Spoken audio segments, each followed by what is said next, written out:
The great hall of Lysaria sparkled under 7 moons. Light bounced off crystal walls and onto the faces of the 12 council members. They sat in a half-circle, their blue scales shimmering as they whispered to each other. In the center of the room stood Queen Zelari, alone. She kept her head high even as fear gripped her heart. Her violet markings, the cause of all her troubles, seemed to glow brighter under the stares of the council. Every ruler in their history had been born with royal blue markings. Only Zelari was different. The council has reached its decision, said Dravik, her mother's brother. His voice echoed through the hall. Zelari, daughter of Queen Nyala, you are unfit to rule. Zelari's 4-fingered hands curled into fists. On what grounds? I have broken no laws. I have led our people well for 3 cycles. Dravik stood and approached her. He was taller than most Lysarians, with elaborate blue markings that curved around his eyes and down his neck. The ancient texts are clear. One marked by the twilight hue brings destruction to our kind. Your very existence threatens us all. Those are just stories, Zelari argued. Old tales meant to scare children. They are our sacred history, hissed council member Jivra. Your violet markings were a warning we ignored too long. Zelari looked around the room. There was not one friendly face. Even those who had supported her for years now avoided her eyes. The weight of tradition was too strong. Her difference, too frightening. The law allows me to speak in my defense, she said. Dravik nodded. Speak then. It changes nothing. Zelari took a deep breath. The air on Lysaria was thick with minerals that made her gills flutter along her neck. I have served our people with honor. In 3 cycles, I have improved trade with the Sona system. I have built 2 new learning centers. The outer colonies have fresh water for the first time in 50 cycles. Yes, said Dravik with a wave of his hand. No one questions your actions. It is your essence that dooms you. The prophecy speaks of destruction. We cannot risk our entire civilization on the hope that ancient warnings are false. The council members nodded in agreement. What is to be my punishment? Zelari asked, though she already knew. Exile, said Dravik. You will be given a scout vessel with basic supplies. You are to leave Lysarian space and never return. Zelari felt her second heart stutter in her chest. Exile was worse than death for her people. Lysarians were deeply connected to their homeworld. The crystals in their blood resonated with the planet's core. To be cut off from that connection was to lose part of yourself. When? She asked. Tonight. The preparations are already underway. Guards appeared at her side.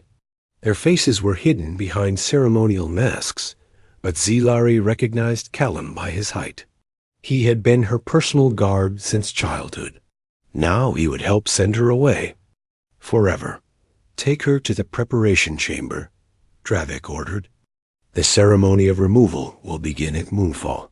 The guards led Zelari through the palace halls. Servants and nobles alike pressed themselves against walls as she passed. Some made signs to ward off bad luck.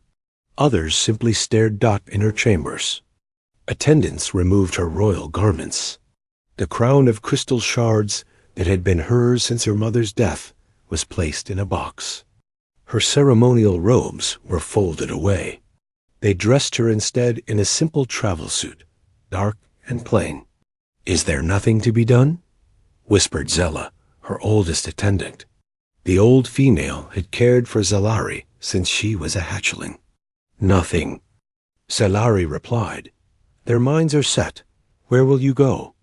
Zella asked, her voice breaking. Far. Beyond known space, perhaps. There is nothing for me in charted territories. All know of Lysaria and would turn me away. When the preparations were complete, Zelari was led to the launch bay. A small scout vessel waited. It was sleek but basic, designed for exploration rather than comfort. It would sustain her, but little more. The ceremony was brief. Dravek spoke the traditional words of removal.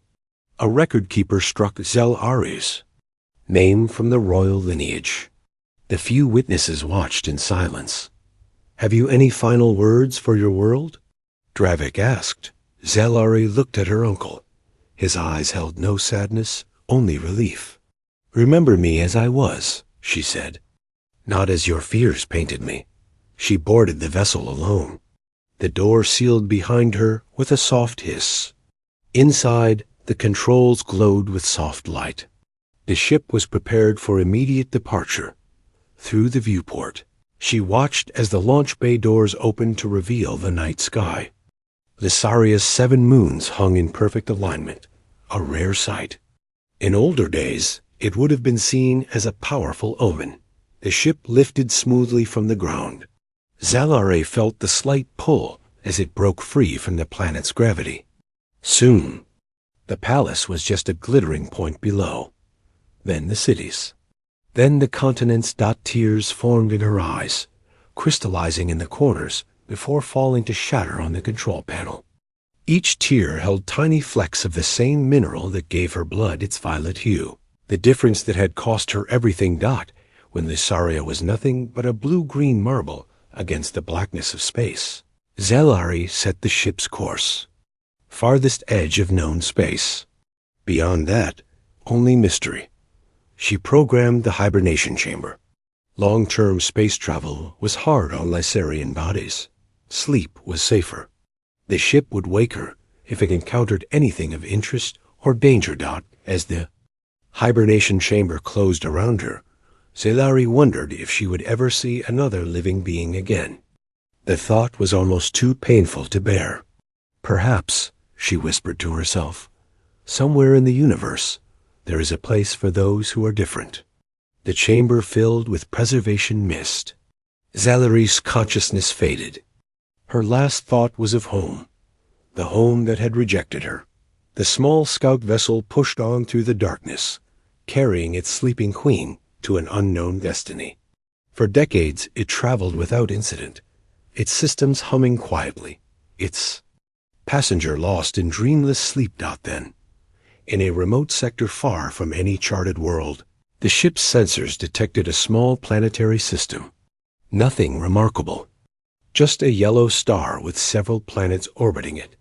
The third planet from the star had water and an atmosphere. The ship adjusted course slightly, programmed to investigate potential habitable worlds, but it never completed its scan. A piece of space debris, remnants of an old satellite, struck the ship's propulsion system. Alarms blared in the empty cabin. The hibernation chamber began its emergency wake sequence, but too late. The ship spun out of control, caught in the planet's gravity. Its outer hull heated as it entered the atmosphere. Systems failed one by one. The last thing the ship's computer recorded was the approaching surface of a densely forested area on the night side of the planet. The people of this world called it Earth. Eric Miller yawned as he looked through his telescope. The night sky over Oregon was clear, with stars scattered like diamonds on black velvet. As an astronomer at the Northwoods Research Station, late nights were normal for him. But tonight felt different somehow. The other researchers had gone to bed hours ago. Only Eric remained in the small observatory dome, scanning the heavens. He enjoyed these quiet moments alone with the universe.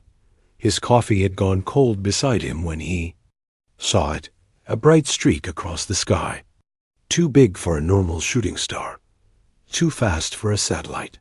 The object blazed through the atmosphere, leaving a trail of fire. Eric quickly adjusted his telescope to follow its path.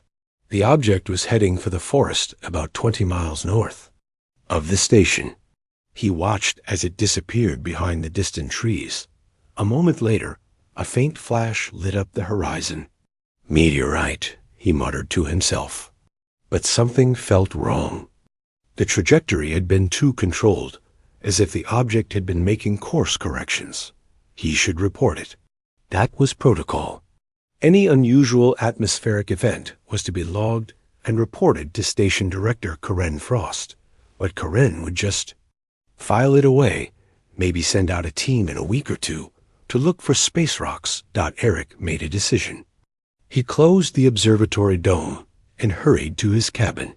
He changed into hiking boots and a warm jacket, grabbed his backpack with emergency supplies, and took his camera. 10 minutes later, he was driving his old truck down the narrow forest road. The night was cold and still. Eric's headlights cut through the darkness as he followed the logging roads deeper into the forest. He had a good idea of where the object had landed, but the dense trees made it hard to be sure.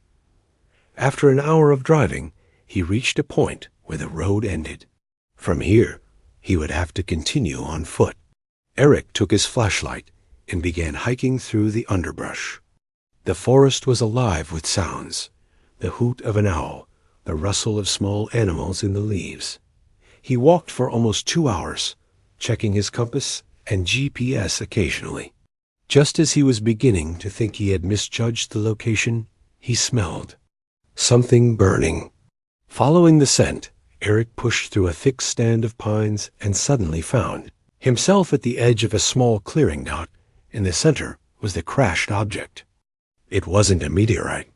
It was a ship. The vessel was about the size of a small bus, with a sleek, metallic hull that shimmered even in the dim light. One side was crushed from impact, and scorch marks streaked its surface. It was unlike any aircraft Eric had ever seen. There were no wings, no visible engines, and no markings of any kind. Definitely not from around here, Eric whispered to himself. His heart raced as he approached cautiously, camera in hand. Was it military? Experimental? He took several photos, the flash briefly illuminating the crush site. As he got closer, he saw that a section of the hull had split open, creating a jagged doorway. Eric hesitated. Every science fiction movie he'd ever watched told him this was a bad idea. But curiosity pulled him forward. He shined his flashlight into the opening. The interior was filled with strange technology, panels covered in symbols he didn't recognize, seats designed for bodies not quite human in shape. In the center was a chamber that had been broken open. It looked like some kind of pod, filled with a misty substance that was slowly evaporating into the night air. Whatever had been inside was gone. Eric backed away from the ship, suddenly aware of how quiet the forest had become. No owl calls. Rustling leaves. Just silence. He was not alone. Shining his flashlight in a wide arc, Eric scanned the edge of the clearing.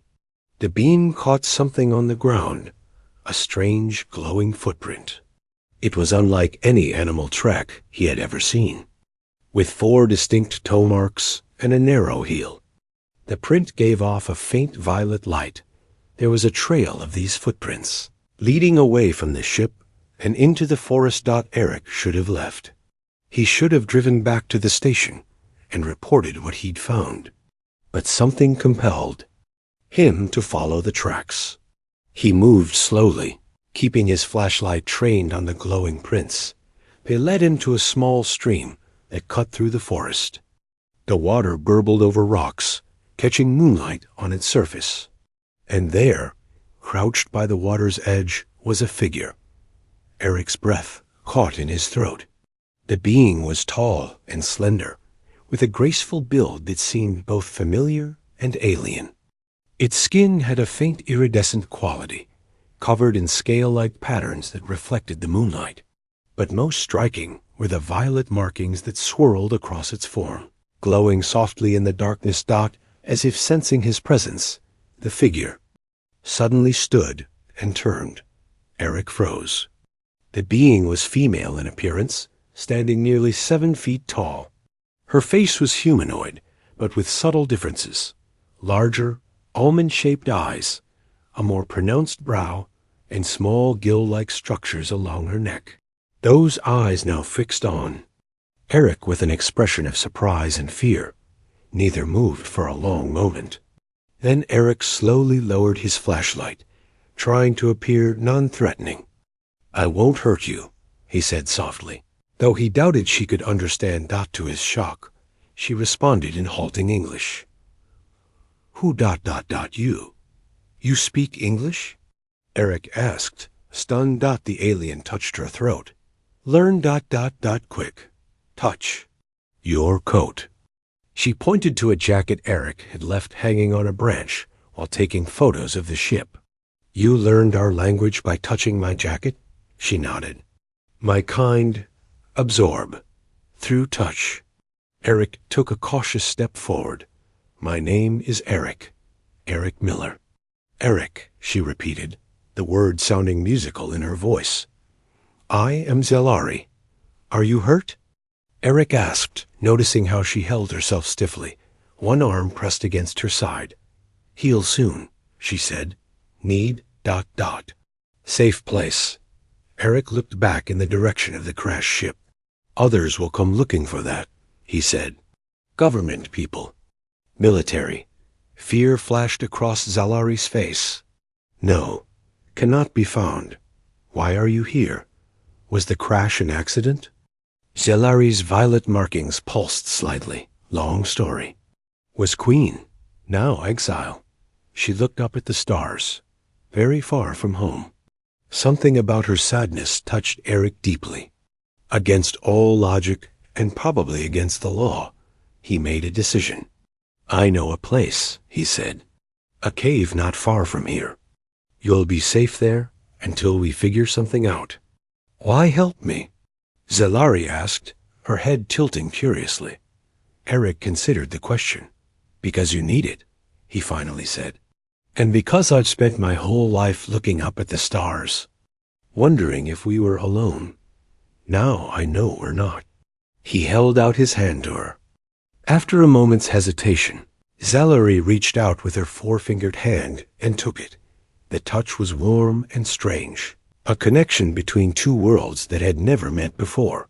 In that moment, neither knew how much their lives would change, or how their unlikely friendship would someday reshape the future of two species. 6 months passed since the night Eric found Zelari by the stream. The cave had only been a temporary shelter. After a week, Eric had moved her to an abandoned cabin on his family's property, deep in the woods where no one ever went. It was small but had the basics: a wood stove, a bed, a table, and an old solar panel system that provided minimal electricity. Eric visited every day, bringing food, books, and other supplies. He told his colleagues at the research station that he was working on a personal project. No one questioned him much. Eric had always been a bit of a loner. On this warm summer evening, Eric parked his truck a half-mile from the cabin and walked. The rest of the way as usual. He carried a backpack full of groceries and a laptop with new movies downloaded. Zelari was outside when he arrived, tending to the small garden they had started together. Her tall form bent gracefully over the plants. Her English had improved remarkably, and she now spoke almost without accent. "The tomatoes are nearly ready," she said instead of a greeting. She had become fascinated by earth plants, especially those that bore fruit. "They look good," Eric said, setting down his backpack. "How are you feeling today?" Zelari straightened to her full height. The violet markings on her skin seemed to glow more brightly in the evening light. The sun was strong. It helped. Eric had learned that Zelari's people absorbed energy directly through their skin. The violet patterns that had marked her as different on her world were actually specialized. Cells that processed light more efficiently than the blue markings of other Lysarians. "I brought something to show you," Eric said, pulling out his laptop. "News from the crater where your ship landed." They sat on the cabin's small porch as Eric played a video clip. It showed government vehicles around the crash site and officials in hazmat suits examining the area. "They found nothing," Eric explained. "The ship's material began to break down as soon as it was exposed to Earth's atmosphere. By the time they arrived, It was mostly dust. Zelari nodded. Lycerian vessels are designed that way. If we crash on an undeveloped world, we leave no technology behind. Smart, Eric said, but they're still watching the area. Setting up a monitoring station. I need to be careful when I come here. Zelari's large eyes studied his face. You take great risk for me. Eric shrugged. What are friends for? Inside the cabin, Zelari had created a space that blended her world with Earth. Crystal formations she had grown from minerals. Eric brought her caught the light from the windows. Strange drawings covered one wall, showing star systems Eric had never seen. I have been working on something, Zelari said. She moved to a corner where she kept the few items she had salvaged from her ship. From a small container, she removed what looked like a thin metal band. What is it? Eric asked. A communication device. On my world, we use these to connect with our ships or with each other across distances. She turned it in her hands. I have modified it to work with Earth materials. It might help us detect if others of my kind come here. You think they might? Zelari's expression darkened. My Uncle Dravek will not rest easy knowing I am alive somewhere. If my emergency beacon activated during the crash, they may have detected it. Eric felt a chill despite the warm evening. Would they come all this way just to find you? The prophecy, Zelari said simply. As long as I live, some will fear. It may come true. They ate dinner together as the sun set. Eric had brought fresh bread and cheese, which Zelari particularly enjoyed. As they ate, she told him more about Lysaria, the crystal cities, the 7 moons, the ancient traditions. That had ultimately led to her exile. Sometimes I miss it so much it feels like physical pain, she admitted. The resonance of the crystals in my blood with the planet's core. It cannot be replaced. Eric wished he could understand that feeling. Have you ever thought about trying to contact them? Explain that the prophecy is wrong? Zelari shook her head. Traditions that old run too deep. They would not listen. She looked out the window at the stars beginning to appear. Besides, I am finding new connections here. After dinner, they sat outside again. Zelari pointed out constellations and explained how they looked different from her homeworld. Eric told her about his work at the research station and the new telescope they were installing. It was almost midnight when they heard the sound of a vehicle on the distant road. Eric stood up quickly. No one ever comes out this way. They listened as the engine grew louder, then cut off. Car doors slammed. Could be hunters, Eric said, but he didn't believe it. Hunting season was months away. Zelari's violet markings pulsed with alarm. No, they feel wrong. Eric had learned to trust her instincts. Get your emergency pack. We need to move. While Zelari gathered her few essential items, Eric peered through the trees. Flashlight beams cut through the darkness, moving toward the cabin. He counted at least 3 lights. Government, he whispered when Zelari joined him at the window. Probably from the research team at the crash site. How did they find this place? Zelari asked. Eric had been asking himself the same question. Maybe they followed me. Or detected something. Your communication device, maybe? There was no time to figure it out. The lights were getting closer. There's a cellar under the cabin, Eric said. My grandfather dug it to store supplies.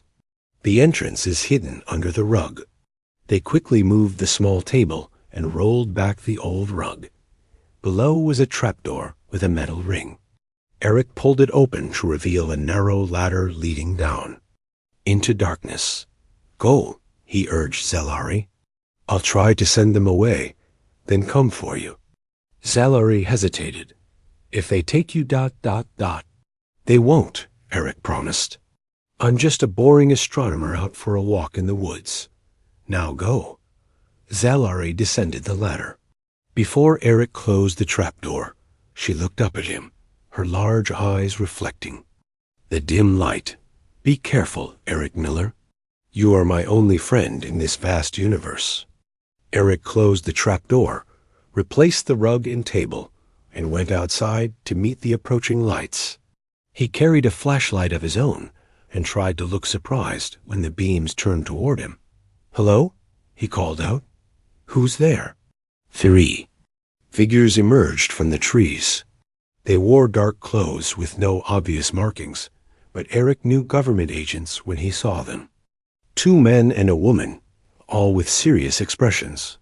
"Dr. Eric Miller?" the woman asked.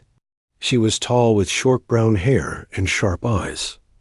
"I'm Dr. Allison Wright. We need to talk about what you found in the woods 6 months ago." Eric felt his heart pound but kept his face neutral. "I'm not sure what you mean." Dr. Wright smiled slightly. "I think you do. And I think you know where she is." Behind her, something moved in the darkness. Something that wasn't human. Eric saw a flash of blue markings. On scaled skin, his blood ran cold. They hadn't come alone. Lysarians had found Earth. Eric stood frozen as the Lysarian stepped into view beside Dr. Wright. Unlike Zalari, this alien had blue markings that glowed coldly in the darkness. He was taller than Zalari and moved with a predatory grace. "This is Vexture," Dr. Wright said, as if introducing a colleague. "He arrived 3 weeks ago. Apparently, he's been looking for your friend for a very long time." "I don't know what you're talking about," Eric said, trying to keep his voice steady. Vexture spoke, his English halting but clear enough. "The exile gives off unique energy. We track it here." He pointed to a device on his wrist that pulsed with light. "She is near." Eric's mind raced. He needed to protect Zalari, but how? There were 3 humans and a Lysarian hunter blocking the path to his truck. "The woman you're hiding is important, Doctor," Wright said. "Vexure's people have technology we can only dream of. They're offering to share it with us in exchange for her."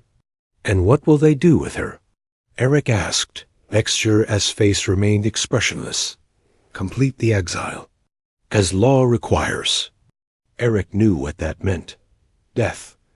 They had come to kill Zalari, and the U.S. government was helping them. "Look," Eric said, changing tactics. "I'm just an astronomer. I came out here to Stargazi from my family's old cabin. I don't know anything about aliens." Dr. Wright sighed. "We've been watching you, Dr. Miller, for months. The supplies you bring here, the time you spend. We know she's here." She nodded to the 2 men with her. "Search the cabin." The men moved toward the small building, flashlights scanning the windows. That was when the ground began to shake. It started as a slight tremor, then grew stronger. The trees swayed. Loose rocks bounced on the ground. The agents stumbled, trying to keep their balance. A bright violet light burst from beneath the cabin, shining through every crack and window. The trapdoor exploded upward, taking the table and rug with it. Zalari rose from the cellar, her entire body glowing with intense violet energy. Her markings were so bright, they were almost white. She floated several inches above the ground, her hair moving as if underwater. "You will not harm him," she said, her voice deeper and more powerful than Eric had ever heard it. Vexture stepped back, his blue markings pulsing with what might have been fear. "The prophecy," he whispered. "It is true." Dr. Wright and her agents stared in shock. One of the men reached for a gun, but Wright grabbed his arm. "Don't," she ordered. Eric was as surprised as everyone else. In 6 months, Zalari had never shown abilities like this. "Zalari," he called out. "It's okay. I'm not hurt." Her glowing eyes found him. Some of the intensity faded from her light. She lowered slowly to the ground, but remained surrounded by a violet aura. "They came to kill me," she said, "and you helped them." This last part was directed at Dr. Wright. "We didn't know that was their plan," Wright said quickly. "We were told they wanted to bring you home. Vexture hissed. She has no home. She is exile. Cursed one. Salari turned to face him fully. Who sent you, Vexure? My uncle? Lord Dravik rules now, Vexure confirmed. He sent 5 ships to find you after your beacon activated. Mine was first to track you. And the others? Coming, Vexure said with what might have been satisfaction. Soon, Eric moved to stand beside Zalari. He could feel heat radiating from her glowing form, but it didn't burn him. Why do you fear her so much? He asked Vexure. What does this prophecy actually say? Dr. Wright seemed equally curious. She had taken out a small device and was recording everything. Vexure's eyes narrowed. One marked by twilight brings destruction to our kind. He pointed at Zalari. She will destroy us. No, Zalari said firmly. That is only part of the prophecy. The elders hide the rest because it threatens their power. She looked at Eric. The full prophecy says, one marked by twilight brings destruction to the old ways and unites worlds once separate. Eric understood suddenly. They're not afraid you'll destroy your people. They're afraid you'll change things. Yes, Zalari said. Change is what they fear. Dr. Wright stepped forward cautiously. What kind of change? Before Zalari could answer, Vexure lunged forward with startling speed. From his belt, he pulled what looked like a crystal dagger. He aimed directly for Zalari's chest. Eric didn't think. He simply moved, putting himself between Zalari and the blade. He felt a sharp pain as the crystal cut into his shoulder. Zalari screamed. The violet light around her flared, blindingly bright. Vexure was thrown backward, landing hard against a tree trunk. Eric fell to his knees, clutching his wounded shoulder. The cut burned like fire, far worse than any normal wound. Eric! Zalari knelt beside him, her glow dimming as fear replaced anger. The blade is poisoned, Lacerian crystal. Dr. Wright was suddenly there too, examining the wound. What do we do? How do we help him? Zalari placed her hand over the cut. Her violet markings pulsed, sending light directly into the wound. Eric gasped as both pain and relief washed through him. I can slow it, Zalari said, but not stop it. He needs treatment our kind uses for crystal poisoning. Dr. Wright looked at her agents, who are now restraining the dazed Vexure. Does he have it? The treatment? His ship would, Zalari said. All Lysarian vessels carry basic medical supplies. Wright nodded to her agents. Where's your ship? She demanded of Vexure. The Lysarian hunter remained silent, glaring at Zalari. 2 miles north, Zalari said. I can sense it now that I know to look for it, but we must hurry. The poison works quickly. Eric was finding it hard to focus. The world seemed to be spinning around him. The pain had spread from his shoulder down his arm and toward his chest. Stay with me, Eric, Zalari urged, her face close to his. I will not let you die for me. Through his pain, Eric managed a weak smile. Worth it, he whispered. Dr. Wright made a quick decision. We'll take him in our vehicle. It's faster than walking. She turned to Zalari. Can you direct us to the ship? Zalari nodded, never taking her hand from Eric's wound. Yes, but he comes too. She pointed at Vexure. We need him to open the ship. They carried Eric to a black SUV, parked on the old logging road. The agents put Vexure in the back, his hands bound. Zalari sat with Eric's head in her lap, her hands still glowing over his wound out. As they drove through the dark forest, Eric drifted in and out of consciousness. He caught fragments of conversation. Doctor. Wright questioning Zalari about her people. Vexure's sullen silence. The agents reporting to someone on a radio dot. In his moments of clarity, Eric looked up at Zalari's face. Even worried, even afraid, she was beautiful in a way that transcended human standards. He had known from the first moment he saw her by the stream that she would change his life. He hadn't known she might change the world. "Stay with me," she kept saying. "Please, Eric." He wanted to tell her that he wasn't going anywhere, that he would always stay with her, but the words wouldn't come. The poison was spreading, and darkness was closing in. The last thing he saw, before losing consciousness completely, was a bright blue light appearing through the trees. Ahead, the glow of a Lycerian ship waiting in the night. 3 years passed since that night in the forest. The world had changed in ways no one could have imagined. Eric stood at the large window of his apartment, looking out at the Washington, D.C. skyline. In the distance, he could see the distinctive shape of a Lycerian diplomatic vessel hovering above the National Mall. Its crystal structure caught the morning sunlight, sending rainbow reflections across the city. His shoulder ached slightly, a reminder of the crystal blade that had nearly killed him.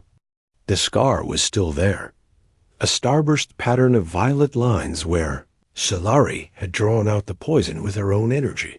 Dr. Wright's team had gotten him to Vexa's ship just in time. The Lycerian medicine had saved his life, though recovery had taken months. So much had happened since then. After healing Eric, Solari had made a decision. Instead of hiding, she would reveal herself to humanity. With Dr. Wright's help, a carefully managed first contact was arranged between Earth governments and the exiled Lycerian queen. The world had been shocked, frightened, and amazed. But Solari's gentle wisdom and remarkable abilities had quickly turned fear into fascination. She shared knowledge about the stars, about energy, about healing. But she was careful not to give technology that humans weren't ready for. Eric smiled as he remembered the press conference where Solari had first appeared publicly. How calm she had been facing hundreds of cameras and reporters. How she had spoken of peace and friendship between worlds. Deep thoughts? A musical voice asked from behind him. Eric turned to see Solari enter the room. After 3 years on Earth, she had adapted her appearance somewhat to make humans more comfortable. She wore simple Earth clothes, a long blue dress that complemented her violet markings. Her hair was braided in a complex pattern that was both alien and beautiful. "Just remembering," Eric said. "It's been quite a journey." Solari joined him at the window. "Today will be another important step." Eric nodded. Today was the day the first official Lycerian diplomatic vessel would land on Earth. But it wasn't just any ship. It carried Dravek himself, the very uncle, who had exiled Solari. So much had changed on Lysaria too. When other Lycerian hunters had arrived on Earth looking for Solari, they had witnessed her powers no Lycerian had shown before. They had seen how she could heal, how she could connect with another species. Some had chosen to join her instead of capturing her. With their help, Solari had sent messages back to Lysaria.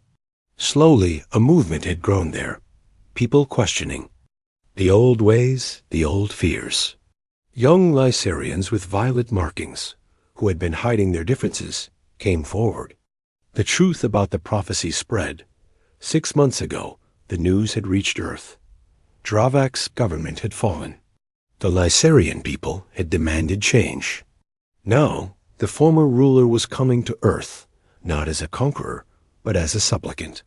"Are you nervous about seeing him again?" Eric asked. Solari's violet markings pulsed gently. "Yes, but it is time for healing between our peoples. All our peoples." The communication device on the wall chimed. Dr. Wright's face appeared on the screen. "The ship is beginning its landing sequence," she said. "The delegation is waiting for you both at the landing site." Eric straightened his tie. As Earth's official ambassador to Lysaria, he had a formal role to play today. It still seemed strange sometimes, how his life had changed from a quiet astronomer to a key figure in humanity's first contact with an alien civilization. "We're on our way," he told Wright. The landing site was a special platform built in the center of the National Mall. Thousands of people had gathered behind barriers to watch the historic moment. Security was tight, with both human forces and Zelari's Lysarian allies standing guard as Eric and Zelari walked to their position. People cheered. Some held signs with Zelari's name or images of her violet markings. In 3 years, she had become not just accepted but beloved by many humans. The Lysarian ship descended slowly, a beautiful crystal structure that seemed to float rather than fly. It settled onto the platform with barely a sound. For a moment, nothing happened. Then a doorway appeared in the side of the vessel, light spilling out from within. A tall figure emerged, Dravik. His blue markings were duller than Eric remembered from the images Zelari had shown him. He looked older, worn down. Behind him came several other Lysarians, all with the traditional blue markings. Dravik approached slowly. Protocol dictated that Earth's representatives should greet him first, but when he saw Zelari, he stopped. Then, to everyone's surprise, he knelt. The crowd fell silent. This was not part of the planned ceremony. Zelari, daughter of Nyala, true queen of Lysaria, Dravik said in his own language, which was translated through devices for the human audience. I come seeking forgiveness for the wrongs done to you, and to offer you your rightful place. Zelari stepped forward. Her violet markings glowed brightly, but there was no anger in her face, only compassion. Rise, uncle, she said. This is not a day for kneeling, but for standing together as equals. Dravik stood, his eyes never leaving her face. The prophecy. We misunderstood it for so long. You have not destroyed our people. You have saved. Use from our own fears. The prophecy is still unfolding, Zelari said. She reached back and took Eric's hand, drawing him forward. Earth and Lysaria are just the beginning. There are more worlds waiting, more connections to be made. The formal speeches that followed were broadcast around the world, and through Lysarian technology, back to their homeworld. Treaties were signed, promises made. But most people who witnessed that day remembered the moment when the once exiled Queen embraced her former enemy, violet light enveloping them both in a glow of forgiveness. Later, when the ceremonies were complete and the crowds had dispersed, Eric and Zelari returned to their apartment. They stood again at the window, watching the lights of the city below and the stars above. Will you go back? Eric asked the question that had been on his mind for months. Now that you can return to Lysaria, will you reclaim your throne? Zelari turned to him, her large eyes reflecting the city lights. I will visit. There is much to rebuild, much to teach. But my place is here now. She touched his face gently. With you. Even though I'm just a simple human? Eric smiled. You were. Never simple, Eric Miller, Zelari said. You were the one human who saw past differences when an entire world could not. You were the bridge the prophecy spoke of. She took both his hands in hers, her violet markings glowing softly. Where their skin touched, a faint violet light spread. To Eric's hands as well, a connection that science could not fully explain, but that both of them felt deeply. My people have a saying, Zelari said. The universe brings together what belongs together, across any distance. Outside, stars shone. In the night sky, the same stars that looked down on Earth and Lysaria, and countless other worlds yet to be discovered. Somewhere out there, other violet-marked Lysarians were making contact with other species, building new bridges between civilizations. But here, in this moment, on this small planet that had become her second home, the once outcast alien queen had found what her first home had denied her: acceptance, purpose, and love. And that, as another Earth saying went, made all the difference.